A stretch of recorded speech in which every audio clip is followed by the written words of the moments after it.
So what's up mga ka-unboxing? So welcome back to my channel guys. So iba na naman yung content natin kasi wala pa akong nakitang mga bagong airsoft na gusto kong bilhin sa online. Wala rin masyadong nagbibenta. So change content muna tayo.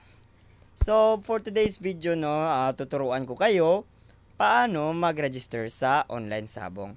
So legit na legit to guys, isa akong agent na sa online sabong ngayon. So kung gusto nyong, kung interested kayo, PM nyo lang ako, lagay ko yung link sa baba ng online sabong na to para makapag-register kayo. Tuturuan ko kayo ngayon. At lagay ko yung pangalan ko sa Facebook para ma-message nyo ako kung gusto nyong sumali.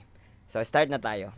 So sa makikita nyo, so pag na-click nyo na yung link na ilalagay ko sa description, so una natin gagawin is yung username. So ang username guys, pwede lang kayong gumawa kung anong gusto nyo. So lagay natin dito Jace Unboxing Live.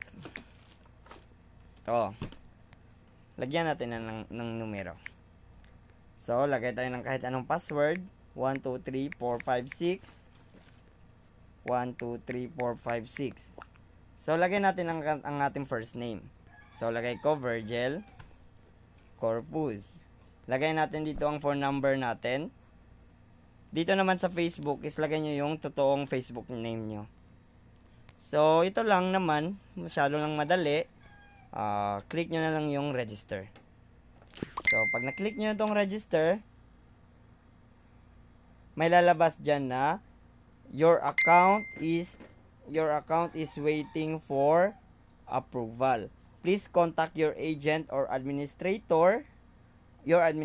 So pag naka-register na kayo is PM nyo na ako, message nyo na ako sa Facebook kung interested kayong sumali sa online sabong. Minimum cash in ito guys is 100 pesos and minimum cash out is 500 pesos. So isa akong agent nito, gaya ng sinabi ko kanina, share ko lang sa inyo.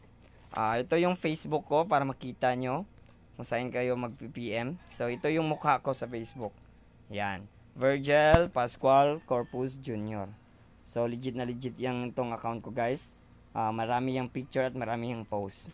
So kung nagustuhan nyo itong video na to, well, PM nyo na ako. Kung interesado naman kayo, PM nyo rin ako.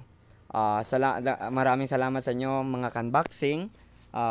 Matagal-tagal din tayong hindi naka-upload kasi sobrang busy kasi graduating tayo. So yun lang, salamat.